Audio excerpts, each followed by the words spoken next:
My mom dropped to the floor, dragging her body through the hallway, her heart racing, unsure if this was another safety drill or the real deal.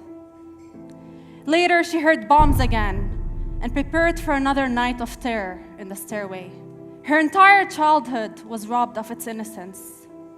A childhood filled with fear, war, and the sudden disappearance of her beloved younger brother Nazih, never to be seen again.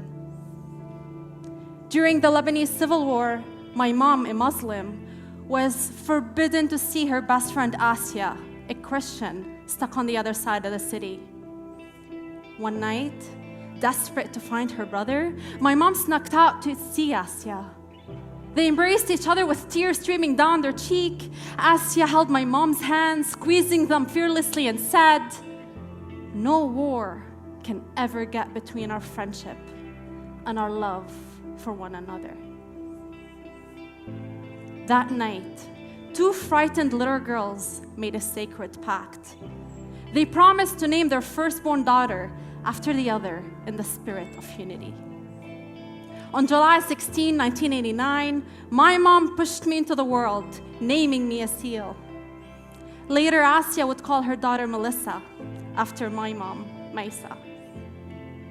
With my name, I carry a mission that my mom unknowingly handed me: to be a changemaker, a courageous and loving soul that's destined to unite and heal others. But we are born knowing who we are. We live trying to remember it. At the age of 10, I connected with my mission for the first time. I went to gather to get some toys to play outside when I heard bombs that shook our entire home. Hadil! I screamed, searching for my sister. My mom quickly gathered us in my brother's room. We were shaking, crying, scared.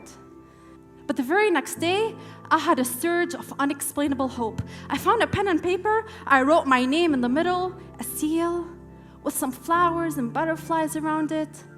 And then I wrote, "The changer of the world." It was my first business card. Then I gathered my toys at the back of the room and gave my first speech that day on all that I hope to do to bring peace back to our hearts. I grew up witnessing the power of speeches. They started and ended wars.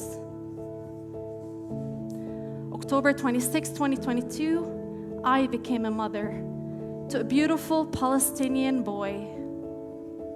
Knowing the weight of my name, I chose his thoughtfully. Aiden, meaning prosperity. Later, I was told Aiden is pronounced Idan in Hebrew, representing a new era. A full circle moment where I passed on the prayer of unity to my son without even realizing it. But the recent events in the Middle East have paralyzed me. I haven't been able to figure out what to say in the face of such deep injustice, collective pain, and suffering.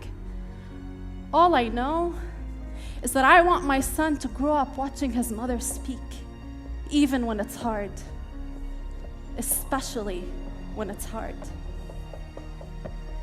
There are times in life we certainly need to reinvent ourselves. But tonight, I'm here to reclaim who I'm born to be: a changer, a healer, and a speaker. Because claiming yourself is not a one-time event. It's a lifelong process. We are born knowing who we are. We live trying to remember it. They asked me if I think I can speak. I nodded with excitement. Yes, I can. No, you shouldn't. Go home where you belong. A woman like you is nothing but weak. I vowed to myself to prove them wrong, despite that slap on the cheek, because I realized this journey isn't about me. I still have a long way to go before my peak, but we could be one word away from world peace. It could be today, tomorrow, or next week.